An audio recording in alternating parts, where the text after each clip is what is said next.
Good afternoon. It's Tuesday, July 12th. I'm going to follow up briefly on the talk I had yesterday talking about grouping things to improve sales in your sales booth.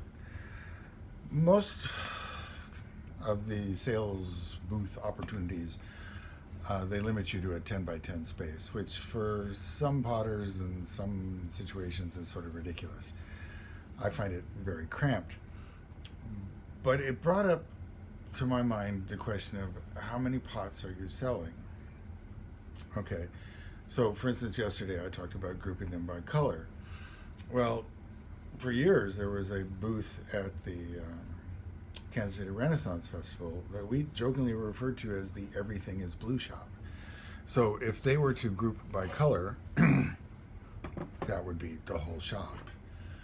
So my assumption when I say group by color is that you have more than one color. And when I say group by function, I assume that you have more than one shape of pot. You know, that you're not just selling the same mug in different colors or whatever. There's a version, if you're of selling, where your inventory is so unvaried that in effect you're only selling one pot, but you brought 99 clones of that same pot. You know, the people who like to search through for individual qualities won't find any because you brought 100 functionally identical pots.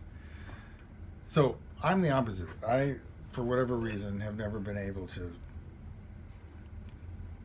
enjoy selling 100 identical pots. So, for instance, in my shop, so this is a Cone 6 electric. People will ask me, "Ooh, what's this glaze?" It's actually 3 glazes layered over each other in the right order. The firing I did last night, I was refiring some wood fire pieces from 2012, but it worked. These originally were like almost too rough to touch. They would have mangled anybody. But the fair I'm going to in 3 weeks, you know, I'll have a whole section of stuff like this. That's originally cone 11 or 12, but cone 10 last night. I do stuff like this. Okay, cone 10 electric.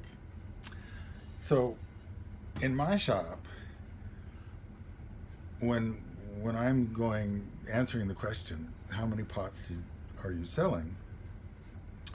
Every single pot gets counted because none of them are there to be a duplicate of a pot that was on display, sold, and left. That's not how my pottery functions.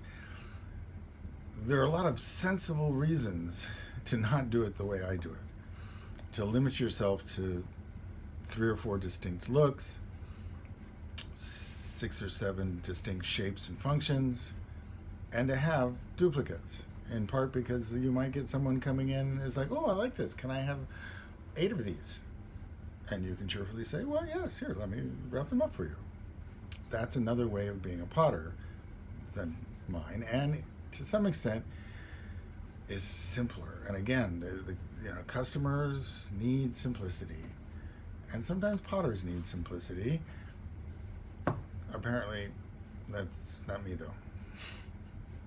Anyway, however you choose to do your shop, with simplicity or with huge diversity, you know, good luck. Your sales process is going to be subtly different from that person in the next booth over who's doing it the other way. So you got to be careful how you compare apples and antelopes on that same sales day, because you're not necessarily meeting the same needs in the same way. Anyway, good luck.